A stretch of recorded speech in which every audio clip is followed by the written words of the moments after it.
देवरानी जेठानी का एक ऑफिस। मल्होत्रा परिवार के बड़े बेटे की शादी हो चुकी थी और अब वो अपने छोटे बेटे के लिए लड़की ढूंढ रहे थे। फिर एक दिन सब घर वाले छोटे बेटे रोहन के लिए लड़की देखने गए तो सबसे पहला झटका घर की बड़ी बहू यानी कविता को लगा। लड़की जैसे ही नाश्ते से भरी ट्रे लेकर अपने ससुराल वालों के सामने आई तो कविता ने झट से कहा, अरे मीना, तुम यहाँ कैसे? अरे बहू, कैसी बात कर रही हो? जिसे देखने आए हैं वो यहाँ नहीं होगी तो कौन होगा? यही तो है जिसे हम अपने रोहन के लिए देखने आए हैं। क्या? अरे माँ जी, ये तो मेरे ही ऑफिस में काम करती है। क्या? जी माँ जी, और अच्छा ही है ना, हम दोनों पहले ही ऑफिस में ही दोस्त हुआ करते थे। अब तो हम एक दूसरे की जेठानी देवरानी बनने जा रहे हैं, खूब मजा आएगा। दोस्त का लफ्ज सुनकर कविता ने सोचा कि हमारी इतनी अच्छी बनी नहीं ऑफिस में। खैर, शायद देवरानी जी मेरे लिए अच्छी साबित हो। रिश्ता पक्का हो गया और फिर शादी होकर वो मल्होत्रा परिवार में आ गई थी। शुरू में तो ऑफिस जाने से पहले दोनों देवरानी जेठानी घर का सारा काम करके जाती थी। दिल्ली के एक कॉर्पोरेट ऑफिस में सुबह की हलचल थी। तभी लिफ्ट से दो औरतें साथ में बाहर निकली, कविता और मीना। दोनों के चेहरे पर मुस्कान थी पर आंखों में एक अजीब सी खींचतान। मीना, आज मीटिंग में जरा ध्यान रखना, क्लाइंट को मैं संभालूंगी, तुम बस रिपोर्ट अपडेट कर देना। बिल्कुल भाभी, रिपोर्ट तो मैंने कल ही फाइनल कर दी थी, आप शायद देख नहीं पाई। अब अच्छा, हाँ देखा था, बस मैं डबल चेक कर लूंगी। दोनों अपने अपने केबिन में चली गई। ऑफिस में सब जानते थे कि ये दोनों सिर्फ रिश्ते में नहीं बल्कि पोजीशन में भी एक दूसरे की राइवल हैं। और उससे भी बड़ी बात, शादी के कुछ दिन बाद किस्मत ने दोनों को एक ही प्रोजेक्ट में डाल दिया, स्काईलाइन बिल्डर्स प्रोजेक्ट। और आज उनकी मीटिंग थी। कुछ समय बाद कॉन्फ्रेंस रूम में senior manager Mishra sir meeting ले रहे थे। कविता जी, क्लाइंट को ये प्रेजेंटेशन बहुत पसंद आई, लेकिन कुछ डेटा मिसिंग है। मीना, तुम देख सकती हो? जी सर, ये डेटा मैंने कल रात मैडम को भेजा था, शायद मेल स्पैम में चला गया हो। ओह अच्छा, लेकिन मुझे तो मिला नहीं। ऐसे कैसे नहीं मिला जेठानी जी? कल रात को जब खाना खाकर अपने कमरे में आप आराम से पसरने जा रही थी तब भी मैंने आपको याद दिलवाया था कि मैंने आपको भेज दिया है, और आपने कहा भी था कि ठीक है मैं चेक कर लूंगी। आप खुद तो आराम से सोने चली गई, लेकिन मुझे अकेले रात में बर्तन धोने पड़े।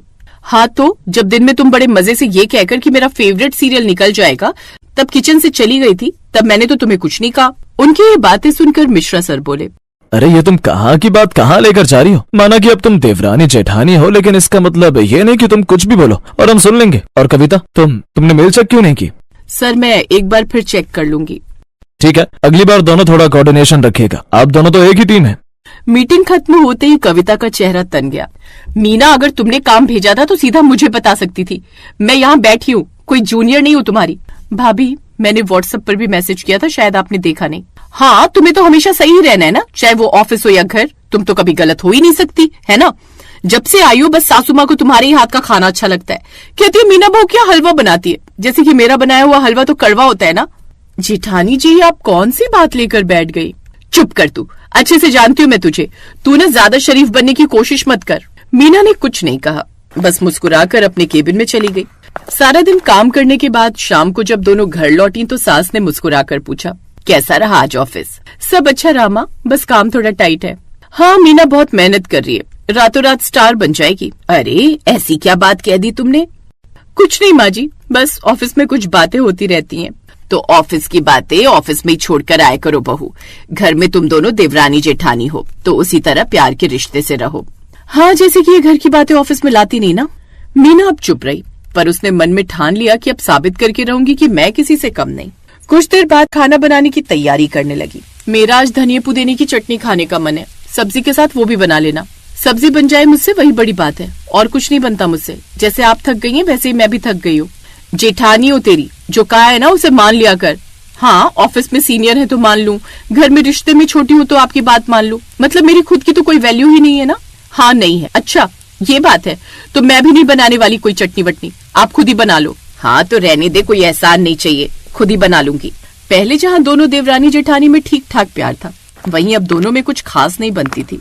समझती क्या है जेठानी जी खुद को, बढ़िया मतलब कुछ भी सुनाएंगी। मीना और कविता दोनों के मन में एक ही ख्वाहिश थी कि इस बार तो प्रमोशन मुझे ही मिलेगा। अगर मैं ये प्रोजेक्ट संभालूं तो मैं खुद को साबित कर पाऊंगी। मैंने इस कंपनी के लिए 5 साल दिए हैं, हक मेरा बनता है। अब मुझे जी तोड़ मेहनत करनी ही होगी। अब दोनों ने तैयारी शुरू की। मीना देर रात तक रिपोर्ट्स बनाती और कविता पुराने क्लाइंट से नेटवर्क बढ़ाती, और इसी चक्कर में अब दोनों देर तक अपने अपने काम पर पूरा फोकस करने लगी। फिर एक शाम दोनों ऑफिस में देर तक रुक गई। बाहर हल्की बारिश हो रही थी। जेठानी जी घर चलें, बहुत देर हो गई है। तुम जाओ, मुझे कुछ फाइल्स देखनी है।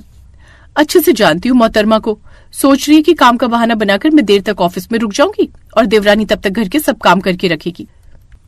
तभी बहाना लगाते हुए मीना ने कहा, ठीक है फिर मैं भी रुक जाती हूँ, साथ काम कर लेते हैं। जरूरत नहीं है, मुझे किसी की मदद नहीं चाहिए। मीना ने आह भरी और चुपचाप अपनी सीट पर लौट गई, लेकिन तभी बिजली चली गई।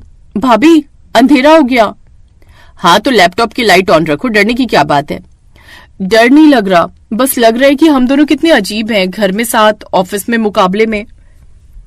तभी वहां पर एक छिपकली आती है, जिसे देखकर कविता झट से जाकर मीना के पीछे छुप जाती है। आओ बचा ले मीना, तू तो जानती है मुझे छिपकली से कितना डर लगता है। ये देखकर मीना हंस पड़ी, फिर उसने छिपकली को वहां से भगा दिया। कविता चुप रही, पर उसके चेहरे पर हल्की मुस्कान आ गई। चलें घर, बाकी का काम घर चलकर कर लीजिएगा। बाहर मौसम खराब है, कहीं ज्यादा देर तक यहाँ रहे ना तो ऐसा ना हो कि सारी रात बारिश में ही रुकना पड़े। अब दोनों ओला करके साथ में घर चली जाती है। ऐसे ही कुछ दिन बीत जाते हैं। फिर एक दिन कंपनी में अफवाह फैली कि किसी ने प्रोजेक्ट की गोपनीय फाइल क्लाइंट को गलत डेटा के साथ भेज दी है। ये खबर मिलते ही मिश्रा सर ने तुरंत मीटिंग बुलाई। किसने की है गलती?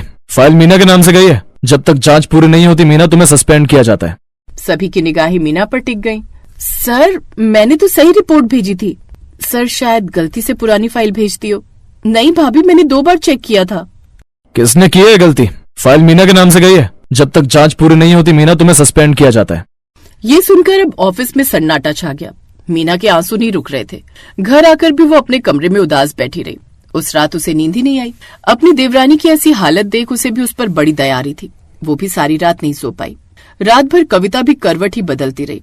फिर देर रात उसने अपने लैपटॉप पर पुरानी मेल्स देखना शुरू किया। तभी उसकी नजर एक मेल पर पड़ी जो उसके सिस्टम से गलती से भेजी गई थी। ये वही फाइल थी जो क्लाइंट को गलत डेटा के साथ दी गई थी। ये देख कविता के हाथ कांप गए। हे भगवान, ये गलती मुझसे हो गई और इसकी सजा मीना को मिल गई। सारी रात इसी पछतावे में कविता सो नहीं पाई। फिर अगली सुबह वो जैसे ही ऑफिस पहुंची तो मिश्रा सर से मिलने गई। सर मीना निर्दोष है, वो फाइल मैंने गलती से भेज दी थी। मुझे इस बात का बेहद अफसोस है। बात लेकिन ऐसी है कि गलती आप कैसे कर सकती हैं? आई एम सॉरी सर, ये मुझसे अनजाने में हो गया। कविता जी, सच बताने की हिम्मत की आपने, यही असली प्रोफेशनलिज्म है। फिर मीना को वापस ऑफिस बुलाया गया। मीना जब ऑफिस पहुंची तो कविता उसके सामने आई। मीना, मुझसे गलती हुई थी, मैं तुम्हें गलत समझ बैठी, मुझे माफ कर दो। भाभी मैं आपसे नाराज नहीं हूँ, आपने सच बोल दिया वही बड़ी बात है। मैंने हमेशा सोचा कि तुम मुझसे आगे निकलना चाहती हो, पर असल में तुम तो टीम की ताकत हो। फिर दोनों ने एक दूसरे को गले लगा लिया। फिर कुछ महीनों बाद जयपुर ब्रांच का उद्घाटन हुआ। इस बार कंपनी ने एक बड़ा फैसला लिया। इस ब्रांच को 2 महिलाओं की ज्वाइंट लीडरशिप मिलेगी, कविता और मीना। सभी हैरान लेकिन खुश थे। दोनों औरतें जो कभी प्रतिद्वंदी थीं, अब साथ मिलकर कंपनी की पहचान बन चुकी थीं। अब ऑफिस भी हमारा है और भरोसा भी। हाँ, और सबसे बड़ी बात, हमने एक दूसरे को नहीं, खुद को जीत लिया है। दोनों देवरानी जेठानी एक दूसरे को देखकर मुस्कुरा पड़ी। कभी कभी प्रतिस्पर्धा रिश्तों को तोड़ देती है, लेकिन सच्चाई और आत्मस्वीकार ही रिश्तों को फिर जोड़ देती है। देवरानी जेठानी हो या कोई भी औरतें, जब साथ खड़ी होती हैं तो उन्हें कोई नहीं हरा सकता।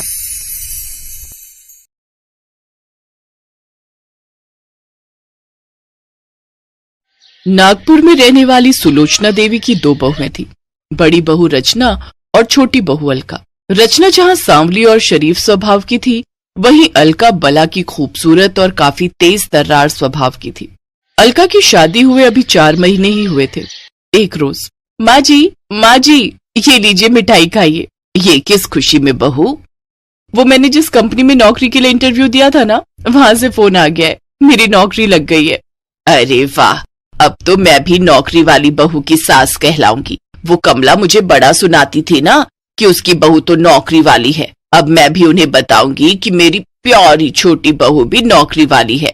मुबारक हो अलका, मैं सचमुच तुम्हारे लिए बहुत खुश हूँ। खुश होने से क्या होता है बहू, पढ़ी लिखी तो तुम भी हो, फिर तुम्हें भी तो कुछ करना चाहिए। माँ जी ठीक ही कह रही हैं। अब अगर कोई मुझसे ही पूछेगा कि तुम्हारी जेठानी क्या करती है, तो मैं क्या कहूंगी कि झाड़ू पोछा बर्तन? उसे हाउसवाइफ कहते हैं, और घर संभालना कोई बुरी बात तो नहीं है ना अलका? हाँ भाई, अपनी अपनी पसंद होती है। मुझे तो शुरू से ही नौकरी करना पसंद था। इन घर के कामों में तो मेरा बिल्कुल मन नहीं लगता। वैसे ठीक भी है, अगर एक बहू नौकरी करेगी तो दूसरी घर संभालेगी। अच्छा अब मैं चलती हूँ, मुझे ऑफिस वेयर के लिए कुछ ड्रेसेस भी लेनी है। अलका को अपनी नौकरी करने पर बड़ा घमंड था। नौकरी लगने के बाद तो वो अपनी सीधी सादी जेठानी को नौकरानी समझने लगी। अगली सुबह रचना जल्दी उठती है और सबका टिफिन पैक करने लगती है, जबकि अलका देर से सोकर उठती है और फिर जल्दी से ऑफिस के लिए तैयार हो जाती है। क्या कर रही है बड़ी बहू? अभी तक अलका बहू का टिफिन तैयार नहीं हुआ क्या? उसे ऑफिस के लिए देर हो रही है। जी माँ जी, बस हो गया। ओफो भाभी, आप थोड़ा जल्दी नहीं उठ सकती क्या? मुझे आपकी वजह से लेट हो जाएगा। अलका ऑफिस चली जाती है। रचना सबको नाश्ता करवा कर घर के कामकाज में जुट जाती है। फिर अपनी और सास के साथ साथ वो देवरानी के बिखरे हुए कमरे को भी साफ करती है और झाड़ू पोछा लगाती। ऐसे ही समय बीत जाता है। अलका ऑफिस से घर आती है। आज तो बहुत थक गई। अरे जेठानी जी, एक कप कॉफी बना दो ना, आज बहुत थक गई हो। ये लो अलका, ये तुम्हारी कॉफी। अब तो ये रोज का सिलसिला हो गया, जहाँ ऑफिस वाली बहू सुबह देर से उठती और फिर तैयार होकर नौकरी पर चली जाती, तो वहीं बेचारी जेठानी सारा दिन नौकरानियों की तरह घर के कामों में पिसती रहती। ये देख एक रोज रचना का पति अविनाश उससे बोला, माना कि अलका नौकरी करती है, पर इसका मतलब ये नहीं कि तुम उसकी नौकरानी बनकर काम करती रहोगी। अरे तुम उसकी जेठानी हो। देखो, मैं तुम्हें भड़का नहीं रहा, लेकिन मैंने देखा है जब से अलका नौकरी पर लगी है, माँ का रवैया तुम्हारे प्रति बदल गया है। उन्हें भी यही लगता है कि उनकी छोटी बहू उनकी बड़ी बहू से ज्यादा काबिल है। तो मैं क्या करूं अविनाश? मैंने कभी नौकरी नहीं की और अब इस उम्र में बिना एक्सपीरियंस के काम मिलना भी मुश्किल है। ठीक है, अगर तुम इसी काम में खुश हो तो इसी में सही। धीरे धीरे अलका ने घर के सारे काम करना छोड़ दिए। अब वो तो बस काम पर जाती और छुट्टी वाले दिन या तो ब्यूटी पार्लर या मॉल में शॉपिंग करके बिताती। घर का बिजली पानी का बिल अलका भर देती और अपनी सास के लिए कभी कभार साड़ी या कोई गिफ्ट भी ले आती, जिस कारण उसकी सास भी उसे कुछ नहीं कहती। एक रोज उनकी बुआ सास उनके घर आती है। अरे सुलोचना, तेरी दोनों बहुएं कहाँ हैं? बड़ी बहू रसोई में होगी और छोटी बहू आराम कर रही है बेचारी, अभी अभी ऑफिस से आई है। रुको, अभी बुलाती हूँ। रचना, अलका, यहाँ आओ, देखो तुम्हारी बुआ सास आई हैं। दोनों बहुएं बाहर आ जाती हैं। अलका ने जहाँ वेस्टर्न कपड़े पहने थे तो वहीं रचना साड़ी में होती है। वो दोनों बुआ सास के पांव छूती हैं। जीती रहो, जीती रहो। रचना बहू, तुम नौकरी क्यों नहीं करती? अरे मैंने तो कितनी बार कहा, लेकिन ये सुने तब ना। अब घर में काम ही कितना होता है। ठीक ही तो कह रही है माँ जी, घर में इतना कुछ खास काम नहीं होता। वो तो ऑफिस जाकर पता चलता है कि कितना काम होता है, लेकिन हमारी जेठानी जी को तो आराम की इतनी आदत पड़ गई है कि वो कुछ करना ही नहीं चाहती। खैर कोई बात नहीं। बड़ी बहू, तुम जाकर हम सबके लिए खाना बना दो, और अलका बहू, तू अपने लिए सुबह के कपड़े निकाल कर रख ले। कुछ दिन बाद एक रोज अलका अपनी ऑफिस की सहेली से फोन पर बात कर रही होती है। अरे पूछ मत यार, एक नंबर की बेवकूफ जेठानी मिली है मुझे। सारा दिन घर के कामकाज में लगी रहती है और मैं तो बस घर आकर आराम ही करती हूँ। वो तो पढ़ी लिखी होकर भी मेरी नौकरानी बनी हुई है। तभी रचना अंदर आती है। अलका उसे देखकर फोन काट देती है। मैं तो सिर्फ अपने परिवार का ख्याल रखना चाहती थी, इसलिए मैंने नौकरी नहीं की, लेकिन अब मैं भी सबको बता दूंगी कि हम हाउसवाइफ बहुएं भी किसी से कम नहीं होती। कुछ दिन बाद दूसरे शहर में खाने की प्रतियोगिता का एक बड़ा कंपटीशन होता है। रचना उस प्रतियोगिता में भाग लेने चली जाती है। अब घर का सारा काम सुलोचना को ही करना पड़ता, साथ ही थकी हारी ऑफिस से आई अलका को भी उसकी मदद करनी पड़ती, जिससे 2 दिन में ही उन दोनों की हालत खराब हो गई और अब उन्हें रचना की अहमियत समझ में आने लगी। प्रतियोगिता वाले दिन रचना तरह तरह के स्वादिष्ट व्यंजन बनाती है और पूरे 5 लाख का इनाम जीत जाती है। टीवी और अखबार में उसकी फोटो छपती है। ये देख उसकी सास भी बहुत खुश होती है।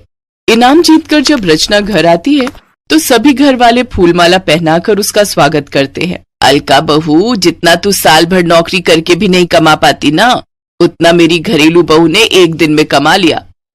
अब अलका को भी अपनी गलती का एहसास होता है, साथ ही सुलोचना को भी। उन दोनों ने रचना से माफी मांगी। रचना ने भी दोनों को गले लगाकर सारे गिले शिकवे दूर कर लिए।